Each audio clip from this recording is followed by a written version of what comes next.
नमस्कार दोस्तों, एचपी पटवारी के इस सेशन में आप सभी का बहुत बहुत स्वागत है।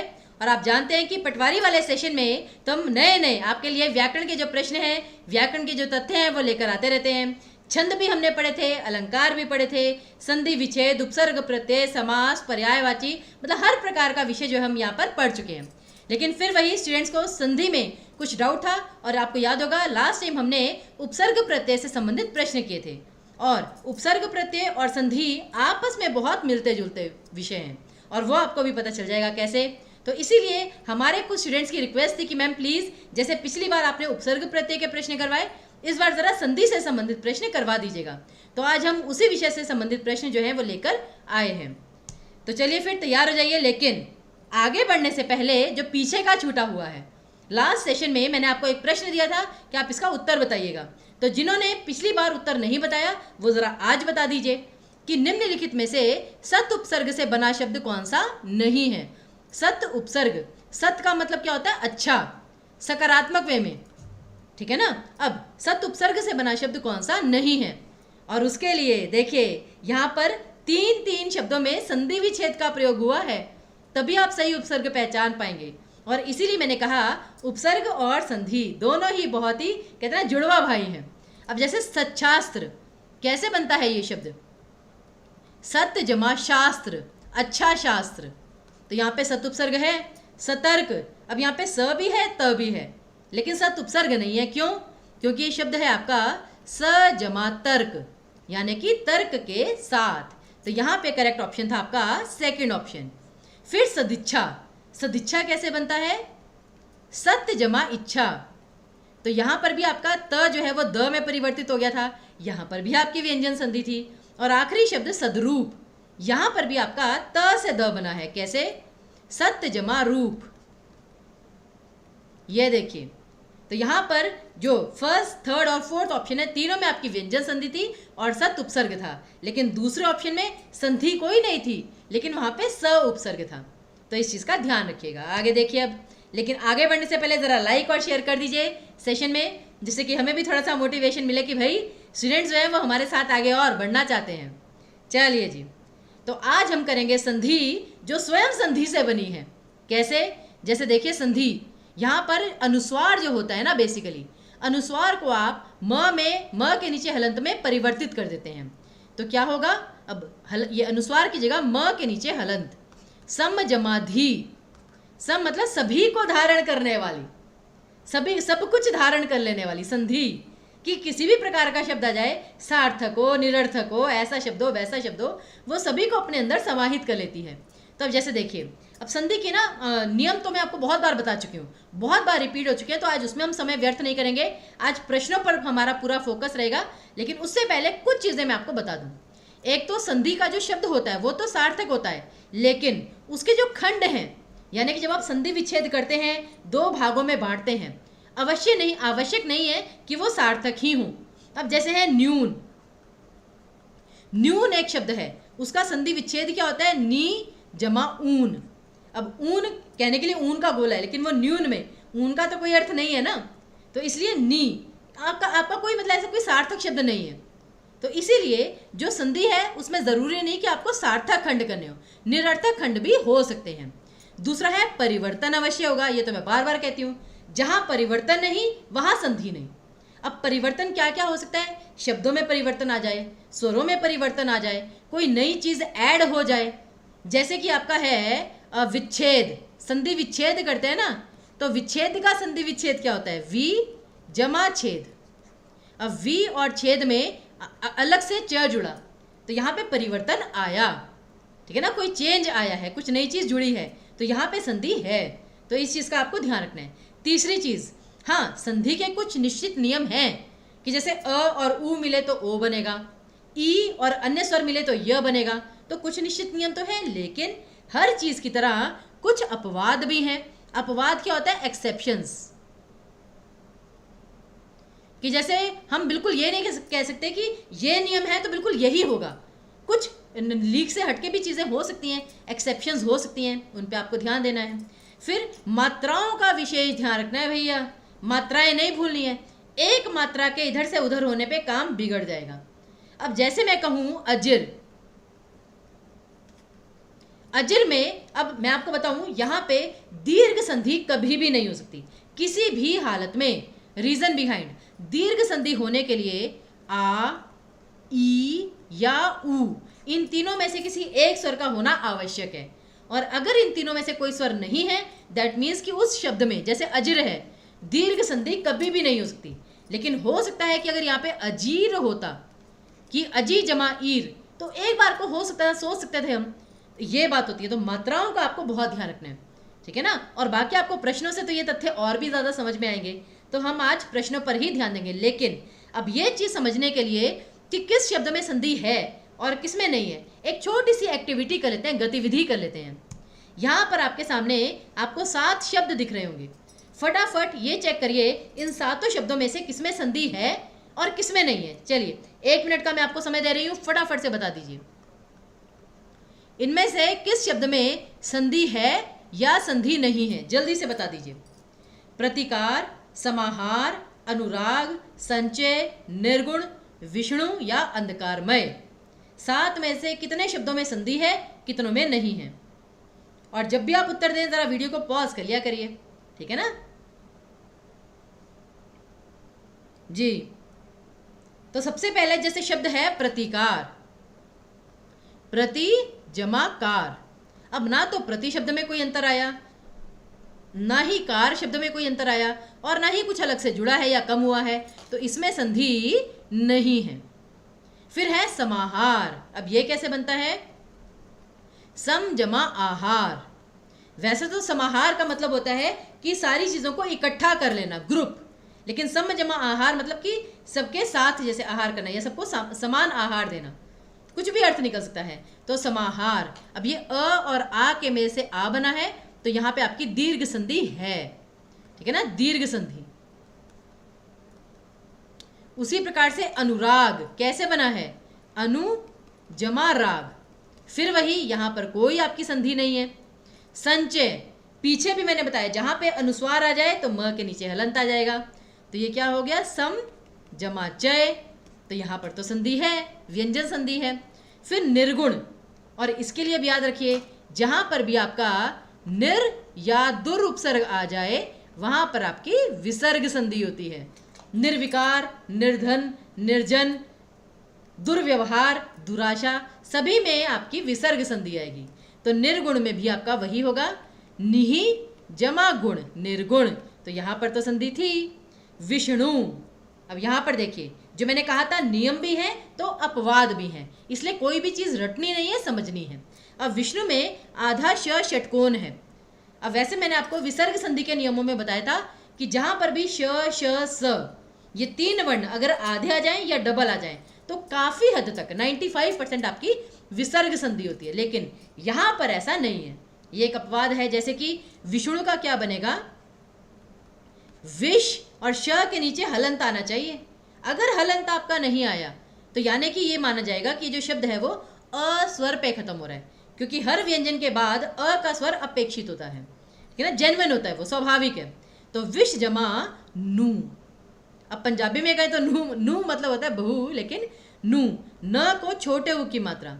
अब विष्णु में तो ण था, लेकिन ये न है क्योंकि यहाँ पे व्यंजन संधि है। तो व्यंजन संधि में क्या होता है, न का ण बन जाता है। जैसे कि रामायण, राम जमा अयन, यानी राम जी का दिखाया मार्ग, अयन मतलब होता है मार्ग, तो राम जमा अयन, तो न था वहाँ पर, लेकिन जब संधि हुई तो राम जमा अयन रामायण, ण बन गया। तो ये न से ण में परिवर्तन आपका व्यंजन संधि में ही होता है। फिर अंधकारमय कैसे बना है, अंधकार जमामय, तो यानी कोई परिवर्तन नहीं आया, तो यहाँ पे संधि नहीं थी। तो इसलिए 7 में से 3 शब्दों में संधि नहीं थी, 4 शब्दों में थी। अगर ये चीज़ आपको समझ में आ जाए तो फिर आपको ज़्यादा कठिनाई नहीं होगी, क्योंकि स्टूडेंट्स बार बार पूछते हैं मैम इसमें कौन सी संधि है, इसमें कौन सी है। अरे भाई ज़रूरी नहीं है कि हर शब्द में संधि हो ही हो। चलिए जी, तो अब ज़रा अभ्यास प्रश्नों पर चलते हैं। कुल मिलाकर 25-30 हमें प्रश्न करने हैं, 25 प्रश्न वैसे, ठीक है ना। तो देखते हैं आप कितने अच्छे से, कितनी एक्यूरेसी के साथ कर सकते हैं। सबसे पहला प्रश्न, मायाधीन, इसमें कौन सा है, दीर्घ संधि है, अयाधि संधि है, विसर्ग संधि है, या कोई संधि है ही नहीं। ये भी ऑप्शन हो सकता है जैसे मैंने कहा कि हर शब्द में संधि नहीं हो सकती, तो हो सकता है इसमें संधि हो ही ना। तो बताइए जरा क्या होगा। मायाधीन में कौन सी संधि है या संधि नहीं है? और फिर वही उसमें आपको दो शब्द छांटने हैं। मायाधीन, माया एक शब्द तो है ही है, लेकिन दूसरा शब्द आएगा अधीन। आधीन नहीं, अधीन। तो माया के अधीन, जैसे समास में कहें तो माया और अधीन। अब माया संधि कैसे पहचानते हैं आप? पहले शब्द का अंत कहाँ पर हुआ और दूसरे शब्द का प्रारंभ कहाँ से हुआ। तो आ और अ के मेल से आ ही बनता है। सु जातीय वर्ण है, उसी प्रकार ई और ऊ के साथ भी होता है, तो ये आपकी दीर्घ संधि में जाएगा। माया जमा अधीन, मायाधीन। करेक्ट ऑप्शन है फर्स्ट ऑप्शन। आगे देखिए, कदापि शब्द में क्या है? दीर्घ संधि, अयादि संधि, व्यंजन संधि या कोई संधि नहीं है। कदापि, सोचिए क्या होगा। ठीक है ना। तो यहाँ पे अब जैसे कि आप शब्द सोच सकते हैं। देखिए, जितना आप अभ्यास करेंगे ना, फिर आपको शब्द याद होते रहेंगे धीरे धीरे करके। अब जैसे मैं कहूँ, मैं कदाचित तुम्हारे साथ नहीं चलूंगी, या यदा कदा, तो यदा कदा मतलब होता है अभी कभी। तो कदा आपका एक मूल शब्द है, कदा। और यहाँ पे दूसरा शब्द पी नहीं आएगा, अपी आएगा। कदा जमा अपी, कदापि। तो फिर वही आ और अ के मेल से आपका आ ही बनेगा। सु जातीय वर्ण है तो आपकी दीर्घ संधि आएगी। तो करेक्ट ऑप्शन आएगा आपका फिर से ए ऑप्शन। आगे देखिए, महोद्यम शब्द में कौन सी संधि है? चार विकल्प हैं आपके पास, गुण संधि, यण संधि, वृद्धि संधि और अयादि संधि। अब यहाँ पर आपको कैसे पहचानना है? तो नियम जिनको नहीं पता, मैं फिर एक बार आपको कुछ कुछ बता रही हूँ प्रश्नों के ही माध्यम से। महोद्यम, यहाँ पर ओ की मात्रा पर फोकस है। अब ओ की मात्रा दो चीज़ों में हो सकती है, या तो हो सकती है आपकी गुण संधि में, जहाँ पर अ या आ के साथ उ या ऊ जुड़ता है, वहाँ पर आपका ओ बनता है। या फिर ये आ सकती है आपकी विसर्ग संधि में। विसर्ग संधि में क्या होता है? जब दो शब्द आपस में जुड़ते हैं और बीच में कुछ एक्स्ट्रा, जैसे कि मनोरमा यानी मनहा जमा रमा, तो ओ की मात्रा फिर विसर्ग से आती है एक्स्ट्रा। तो यहां पर लेकिन क्या है, अब मह दमा द्यम तो नहीं कर सकते, तो ये यहां से ही बनेगा। यानी कि पहला शब्द अ या आ पे खत्म होगा, दूसरा शब्द ऊ या बड़े ऊ पे स्टार्ट होगा। तो ये कैसे बनेगा? महोद्यम, द्यम उद्यम से बना है ये। तो महा जमा उद्यम। उद्यम क्या होता है? बहुत कठिन परिश्रम। तो ये आ और ऊ के मेल से आपका ओ बन गया। तो करेक्ट ऑप्शन आया आपका गुण संधि। बस यही आपको प्रैक्टिस करनी है कि जहां ओ आए आपके दिमाग में खनक जाना चाहिए कि या तो गुण संधि होगी या विसर्ग संधि होगी। आगे देखिए, विपद जाल, इसका सही संधि विच्छेद क्या होगा? ठीक है ना। जहां पे भी दो व्यंजन इस प्रकार से डबल आ जाएं, श श स को छोड़कर, श श और स के अलावा, ये तीनों तो आपके विसर्ग संधि में होंगे डबल, लेकिन बाकी जगह अगर कोई भी व्यंजन डबल होता है तो समझ जाइए कि वहां पे व्यंजन संधि है। लेकिन अब स्टूडेंट्स को ना संधि पहचाननी तो बहुत आसान लगती है कि हाँ भी आंखें बंद करके देख दिया यहाँ पे तो व्यंजन संधि है। संधि विच्छेद कौन समझेगा? यहाँ पे सबसे ज़्यादा समस्या आती है। तो आज का जो क्वेश्चन है, हो सकता है कि उसमें आपके काफ़ी गलत हो, लेकिन सही उत्तर भी तो आपको पता चलेंगे ना, तो उस पर ध्यान दीजिएगा। तो विपद जाल, इसका सही उत्तर क्या होगा? तो यहाँ पे विपच, विपत, विपद या विपो। तो यहाँ पर इसका सही उत्तर क्या हो सकता है वो आपको थोड़ा याद ही करना पड़ेगा। वो आएगा आपका विपद जमा जाल। हर जगह त नहीं आएगा, कुछ जगह पे त लिखा भी हुआ है, लेकिन आप चूज करेंगे विपद जमा जाल। विपद मतलब क्या होता है? विपदा, कठिनाई, मुसीबत, संकट। तो विपद जमा जाल, विपद जाल। तो करेक्ट ऑप्शन आपका सी ऑप्शन आएगा। आगे देखिए, संधि की दृष्टि से भिन्न शब्द कौन सा है? अभिषेक, सुषुप्त, विषम या अवशेष। वो आपको देखना है संधि की दृष्टि से भिन्न शब्द, यानी कि तीन शब्दों में मिलती जुलती संधि है या एक ही संधि है और चौथे शब्द में अलग संधि है। तो देखिए फिर चारों शब्दों का एक एक करके। अभिषेक कैसे बनता है? अभी जमा सेक। तो यहाँ पे श से स बना है, तो यहाँ पर आपकी व्यंजन संधि आएगी। सुषुप्त कैसे बनता है? सु जमा सुप्त। सुप्त मतलब सोया हुआ। तो यहाँ पर भी आपकी स से श बना, तो व्यंजन में परिवर्तन आया, तो व्यंजन संधि। फिर आएगा विषम। विषम कैसे बनता है? वी जमा सम। जैसे सम का विपरीत अर्थक होता है विषम, सम विषम। और वी उपसर्ग जो है वो अधिकतर आपका विलोम शब्द बनाने के लिए होता है। तो वी जमा सम विषम, ऐसे बनता है विषम शब्द। तो यहाँ पे भी स से श बना तो व्यंजन संधि है। अब तीनों में तो व्यंजन संधि आ गई, चौथे में क्या है? अवशेष। यहाँ पर ध्यान दीजिएगा, यहाँ पे संधि ही नहीं है क्योंकि अव जमा शेष, तो ये केवल एक यौगिक शब्द था, इसमें संधि थी ही नहीं। तो करेक्ट ऑप्शन था आपका डी ऑप्शन।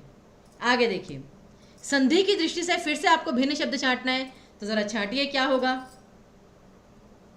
निर्विकार, निहित, निर्वेद और निरोग। ध्यान से उत्तर दीजिएगा और वीडियो को पॉज करके पहले स्वयं से उत्तर छांटिएगा, फिर हमारा उत्तर देखिएगा।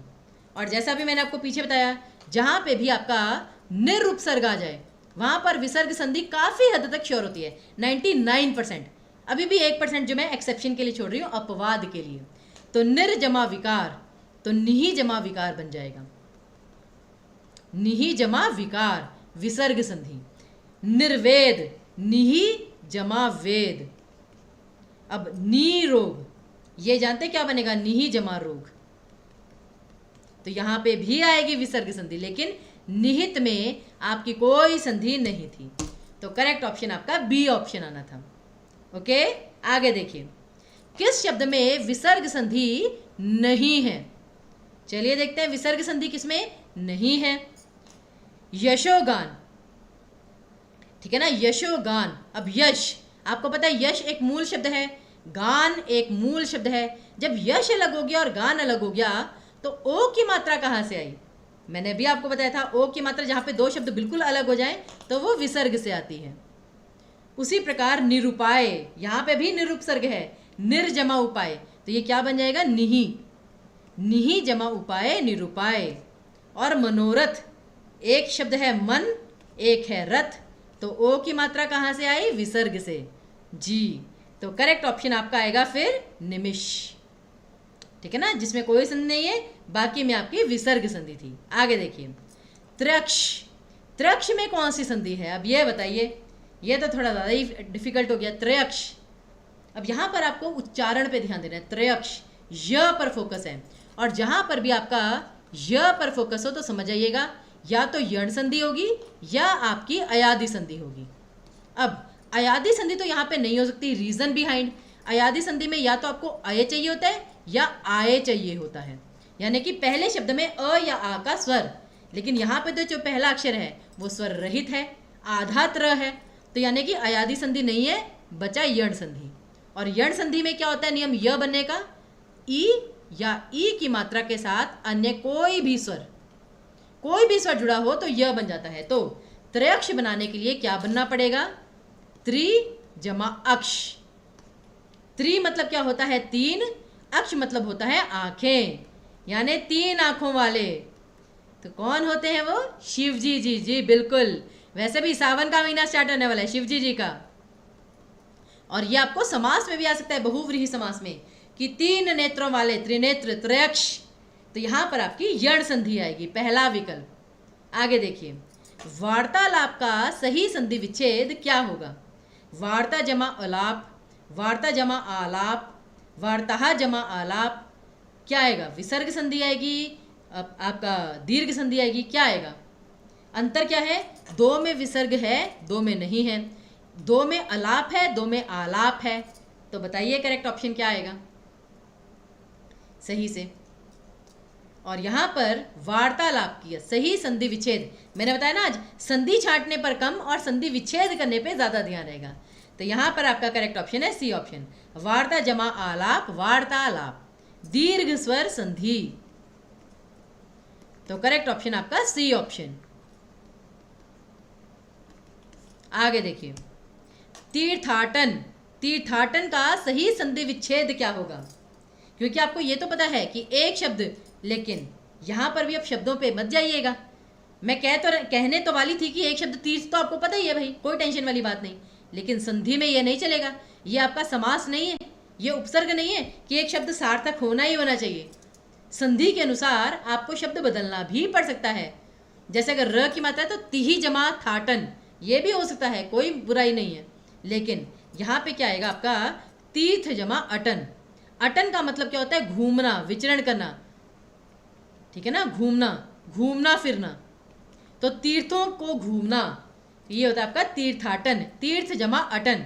अब तीर्थ अ पे खत्म हुआ था, अटन अ से प्रारंभ हुआ था, तो अ और अ मिलकर आ बन गए, फिर से दीर्घ स्वर संधि।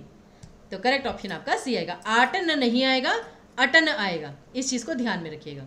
आगे देखिए, जनार्दन, जनार्दन में कौन सी संधि है, ठीक है ना।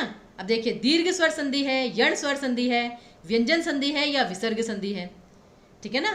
तो अब देखिए जनार्दन, अब आपको पता है यहां पर भी आप कह सकते हैं कि जैसे जन जमा अर्धन, जन अ पे खत्म हुआ, अर्धन अ से प्रारंभ हुआ, तो अ और अ मिलकर आपके आ बन गए। तो परफेक्ट एग्जाम्पल है आपका दीर्घ स्वर संधि का।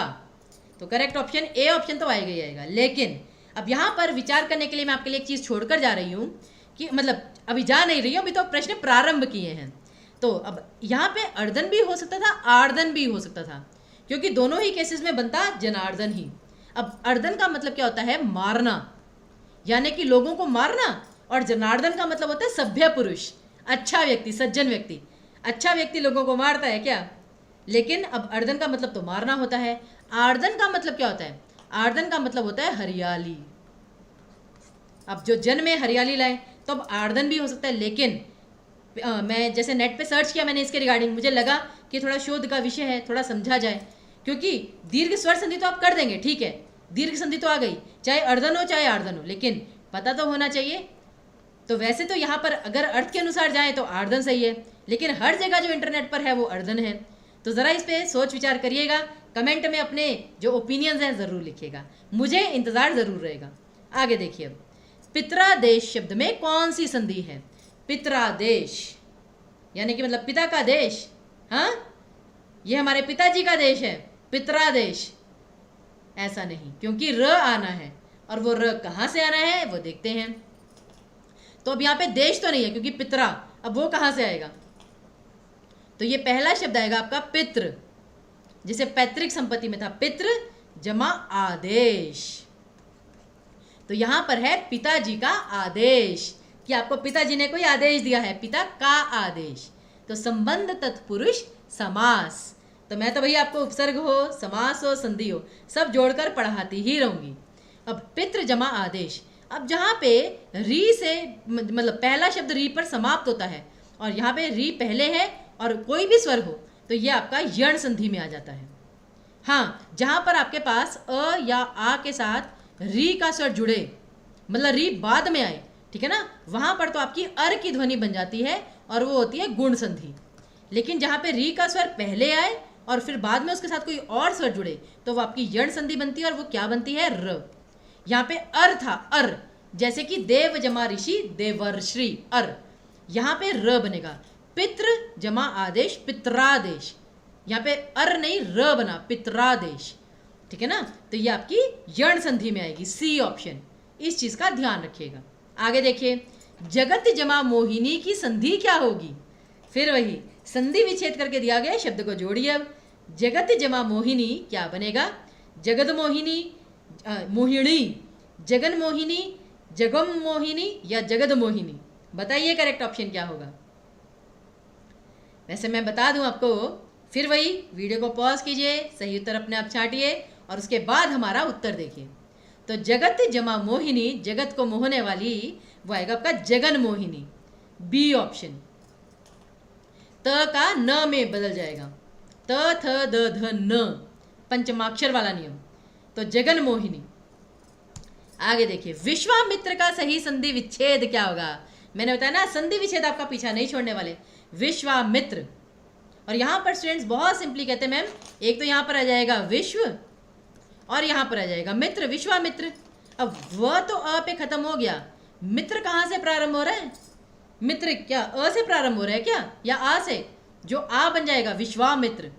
हाँ, यानी कि मित्र तो नहीं आएगा, लेकिन मित्र शब्द उसमें कुछ जोड़ना पड़ेगा, तो यहाँ पे अमित्र आएगा, अमित्र। तो ये आएगा आपका विश्व जमा अमित्र। अमित्र क्या होता है? जो मित्र नहीं है, यानी विश्व का शत्रु, ठीक है ना। वैसे तो जो विश्वामित्र है, उन्होंने 21 बार धरती को क्षत्रिय विहीन किया था, इतने बलशाली, इतने महान योद्धा थे वो। वैसे इतना ज़्यादा उसमें मत जाइए, लेकिन मेन क्या आएगा, विश्व जमा अमित्र विश्वामित्र। तो करेक्ट ऑप्शन आपका सी ऑप्शन आएगा। आगे देखिए, किस शब्द में अयादी संधि नहीं है? फिर वही अयादी संधि के लिए 4 चीज़ों पे ध्यान रखिएगा, अये आए, अव आव। अब इन चारों के आधार पर बताइए, चारों में से किस शब्द में अयादी संधि नहीं है? जल्दी से, शयन, सावन, नाविक और जीवन। ध्यान से देखिए, आपको संधि विच्छेद भी करने की जरूरत नहीं है इसमें। जैसे कि शयन, शयन अय, अय की ध्वनि है। सावन, आव की ध्वनि है। नाविक, आव की ध्वनि है, लेकिन जीव, ईव की ध्वनि है। अब ये ईव तो यहाँ पर है ही नहीं, ठीक है ना? तो करेक्ट ऑप्शन आपका सीधे सीधे डी ऑप्शन आ जाएगा। काम ही खत्म, मसला ही खत्म। और इसलिए हम कहते हैं कि आपको संधि विच्छेद बहुत ज़्यादा डीप में जाने की ज़रूरत ही नहीं है। कभी कभी अगर आप इतना सा भी पहचान लेंगे ना, आपका काम खत्म। पेपर में कोई आपको नहीं देख रहा, आपने एक्सप्लेनेशन क्या दी है। पेपर में केवल सही उत्तर देखा जाएगा, अब वो आपके भाग्य से हो या आपने अपने एंड पे लिखा हो, ये चीज़ पे आधारित है। अब जैसे शयन का संधि विच्छेद में मैं आपको करके दिखा देती हूँ। अय कैसे बनता है? शे जमा अन, शयन। सावन कैसे बनता है? आय, ठीक है, सॉरी आव, औ की मात्रा से, तो सौ, सौ जमा अन सावन। नाविक, ये भी फिर वही नौ, नौ जमा इक नाविक, लेकिन जीवन नहीं, ठीक है ना? वो अपने आप में मूल शब्द है। आगे देखिए, किस शब्द में अयादी संधि नहीं है? फिर वही चीज़, वही। अब मैं लिखूंगी नहीं, अब मैं लिखूंगी नहीं, ये अब आपको खुद दिमाग में याद करना है। अयादी संधि के कौन से 4 नियम है और इसमें से किसमें अयादी संधि नहीं है? नायिका, पावक, चावल या देवर। जरा ध्यान से देखिए, कोई मुश्किल नहीं है, 16वें प्रश्न पे आ गए हैं। केवल और केवल 10 प्रश्न बाकी हैं, केवल 10 प्रश्न। 10 प्रश्नों की बात है, बहुत जल्दी खत्म हो जाएंगे, तो जल्दी जल्दी कीजिए। नायिका, वही यहाँ पर आय की ध्वनि है। पावक, आव की ध्वनि है। चावल, आव की ध्वनि है, लेकिन देवर एव की ध्वनि है, और एव तो अयादी में आएगा ही नहीं। तो करेक्ट ऑप्शन आपका डी ऑप्शन ही आ जाएगा। बाकी इनकी संधि विच्छेद मैं ज़रूर आपको करके दिखाऊंगी। नायिका, आए ए की मात्रा से बनता है, यानी कि न जमा इका। यह को छोटी की मात्रा है ना, तो यहाँ पर भी छोटी की मात्रा ही आएगी, इका। अब पावक, आव कैसे बनता है? औ से, तो पौ जमा अक। चावल, चौ जमा अल, चावल। तो ये था इनका संधि विच्छेद। तो जहाँ तक मेरा मानना है, अयादी संधि में अब आपको ज़्यादा समस्या नहीं आनी चाहिए। आगे देखिए, उद्यान में कौन सी संधि है? बताइए ज़रा। उद्यान, अब एक तो आ पर फोकस है, तो दीर्घ स्वर संधि हो सकती है, लेकिन और क्या हो सकता है? द्य है, उद्यान। तो बताइए ज़रा ध्यान से सोच के, स्वर संधि, व्यंजन संधि, विसर्ग संधि, या इनमें से कोई नहीं? मतलब कि शब्द में संधि ही नहीं है, ये कहने का मतलब यही है ना, क्योंकि संधि के तो 3 ही प्रकार होते हैं, स्वर, व्यंजन या विसर्ग। तो इनमें से या तो कोई भी संधि ना हो, तो क्या होगा उद्यान का? तो देखिए, उद्यान का क्या बनता है? उत जमा यान, क्योंकि त वर्ग का तीसरा व्यंजन है त थ द, तो उद्यान। तो ये उत जमा यान, उद्यान। तो ये आपका क्या बन जाएगा? व्यंजन संधि। ओके, आगे देखिए, निम्न में से किसमें वृद्धि संधि नहीं है? और वृद्धि संधि देखने का तो मुझे लगता है सबसे ज़्यादा सिंपल तरीका है, ए की मात्रा या औ की मात्रा। अब जैसे एकैक, महोग, परमौज या देव्यैश्वर्य। अरे अरे अरे, अब तो चारों शब्दों में आ गया, चारों शब्दों में ए या औ की मात्रा आ गई। अब क्या किया जाए? दूसरी चीज पर चलते हैं। अब एकैक कैसे बनता है? एक जमा एक। महोग कैसे बनता है? महा जमा ओघ। परमौज कैसे बनता है? परम जमा ओज।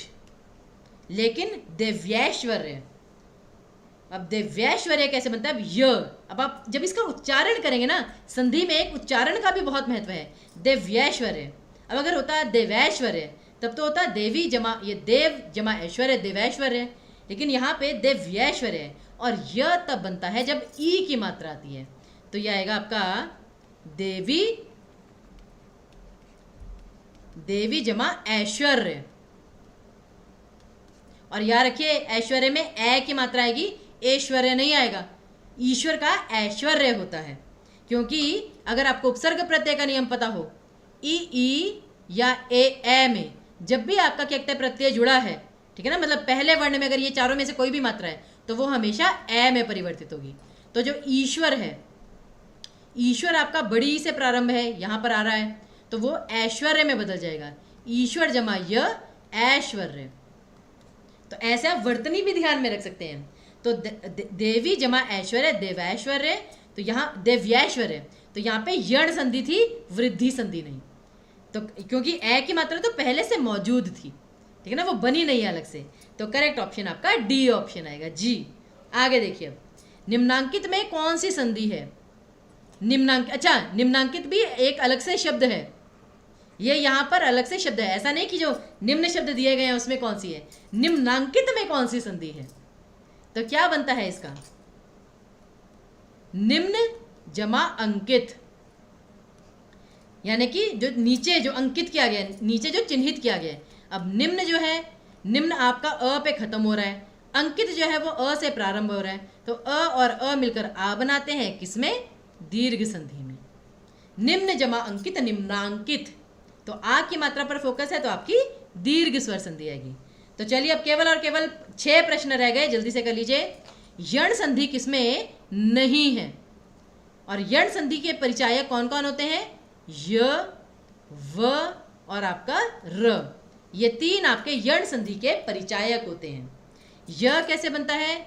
जब ई या ई के साथ कोई अन्य स्वर जुड़े, ठीक है ना। व कैसे बनता है? जब ऊ या ऊ के साथ कोई अन्य स्वर जुड़े। और र का बनता है जब आपका री की मात्रा के साथ कोई अन्य स्वर जुड़े। अब यहाँ पे न्यून, ये कैसे बनेगा आपका? नी जमा ऊन, क्योंकि य पर फोकस है तो ई की मात्रा से ही शब्द खत्म होना है, तो नी। फिर व्यू कैसे बनेगा? वी, अब य को बड़े ऊ की मात्रा है तो उहू आएगा, वी जमा ऊ व्यू।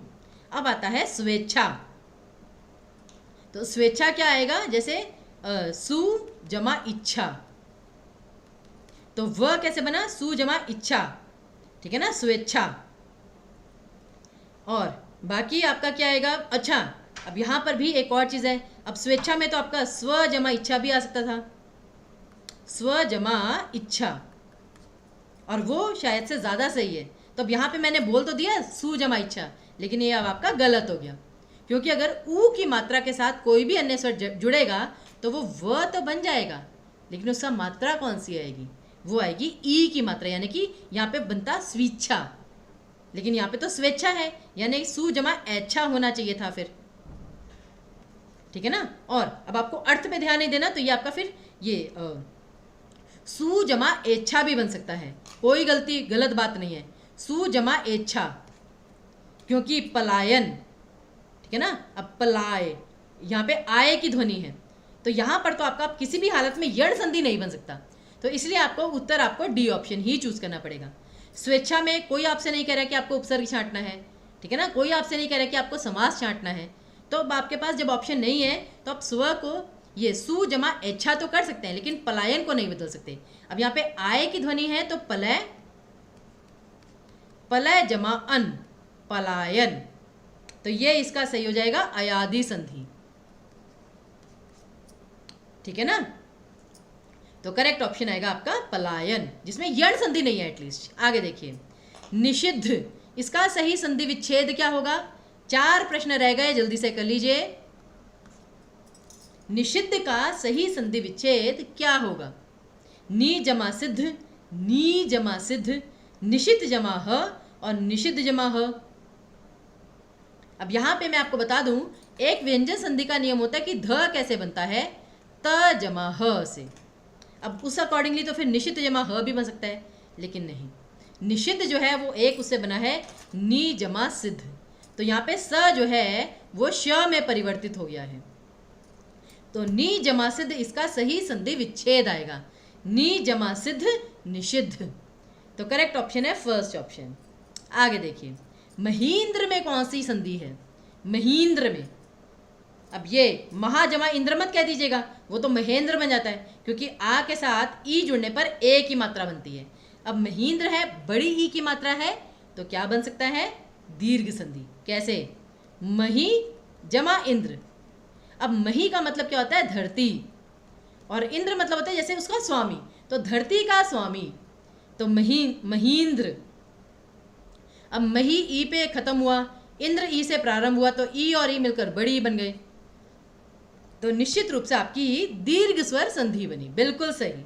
आगे देखिए, प्रमाण में कौन सी संधि है? अब प्रमाण में तो स्टूडेंट कहते हैं मैम प्र अलग हो जाता है, मान अलग हो जाता है, लेकिन नहीं, प्रमाण में भी क्या होता है? प्र जमा मान, केवल मान। और यहां पर फिर क्या है? न से ण बनने की प्रक्रिया में व्यंजन में परिवर्तन आया। जहां पे परिवर्तन आता है वही आपकी संधि होती है। तो इसीलिए न से ण में परिवर्तन हुआ, तो यहाँ पे प्रमाण की जगह परिमाण होता, परिणाम होता, कुछ भी होता ऐसा, ठीक है ना, वहां पर आपकी व्यंजन संधि ही आनी थी और ण की जगह न आना था। इस चीज का ध्यान रखिएगा संधि विच्छेद में, ठीक है ना। आगे देखिए, मतैक्य का सही संधि विच्छेद क्या होगा? मतैक्य कैसे बनेगा? मतैक्य मत जमा ऐक्य, मत जमा ऐक्य, मति जमा ऐक्य, मति जमा ऐक्य। ध्यान से सोच के उत्तर दीजिएगा, कौन कौन से स्वर आपस में मिल रहे हैं। इन दोनों में अ के साथ ए या ए जुड़ रहा है, और इन दोनों में छोटी ई की मात्रा के साथ ए या ए जुड़ रहा है। तो बताइए, जब अ के साथ ए या ए जुड़ता है तो ए बनता है, और ई के साथ कोई अन्य स्वर जुड़े तो य बनता है। अब क्या मतैक्य में कहीं भी य है? बिल्कुल नहीं। तो यानी कि ये वाले दो ऑप्शन तो बिल्कुल गलत हो गए। अब बचे दो ऑप्शन ये। अब यहाँ पर एक आएगा या ऐक्य आएगा? तो मैं आपको बता दूं, सही शब्द होता है ऐक्य, क्योंकि ये एक की भाववाचक संज्ञा है, एकता की, ये एक की भाववाचक संज्ञा ऐक्य। ऐक्य का मतलब होता है एकता। आप एकता कह लीजिए, ऐक्य कह लीजिए, यानी कि मत में एकता। तो करेक्ट ऑप्शन आएगा आपका बी ऑप्शन, जी। और आखिरी का प्रश्न आज का देख लेते हैं, मत जमा ऐक्य, तो इसका सही उत्तर हो गया। अगला, उच्छ्वास का संधि विच्छेद क्या होगा? उच्छ्वास। अब वैसे तो यहां पर भी देखिए, जब आधा च और छ होता है जैसे कि विच्छेद, तो हम क्या करते हैं? च को इग्नोर कर देते हैं, वी जमा छेद विच्छेद। अनुच्छेद में अनु जमा छेद अनुच्छेद, लेकिन यहां पर वो नहीं होगा। क्यों? यहां पे छ भी आधा है, आधा च है आधा छ है, तो देखिए कैसे लिखा जाता है, उच्च आधा छ और वास इसके साथ आ गया, छ भी आधा है, तो उच्छ्वास कैसे बनेगा? उत् जमा श्वास। ये इसका सही संधि विच्छेद होगा, उत् जमा श्वास। तो वही, ये कुछ कुछ चीजें आपको याद करते रहना पड़ेगा, तभी आपको इनकी हैबिट पड़ेगी, तभी आपको ये चीजें याद होंगी। तो उत् जमा श्वास उच्छ्वास, ये आपका सही संधि विच्छेद था। तो इसी के साथ आज के 25 प्रश्न समाप्त हुए। एक आखिरी प्रश्न आपके लिए छोड़कर जा रहे हैं अब, लेकिन इसका जो उत्तर है ना कमेंट बॉक्स में लिख दीजिएगा, उससे आपको पता चल जाएगा आपका सही है या गलत है। तो अन्वेषण का संधि विच्छेद क्या होगा? क्योंकि मैं जानती हूँ संधि तो आप यूं चुटकियों में बता देंगे कि कौन सी संधि है, लेकिन समस्या आती है संधि विच्छेद में, और वो आज आपको बता के जानी ही पड़ेगी। तो चलिए फिर इसी के साथ हमारा आज का एचपी पटवारी का जो सेशन है वो समाप्त होता है। अगर सेशन पसंद आए तो प्लीज़ लाइक शेयर सब्सक्राइब ज़रूर कीजिएगा, बेल बटन दबाना मत भूलिएगा, क्योंकि उसी से आपको सारी नोटिफिकेशंस जो हैं वो समय पर मिलती रहेंगी।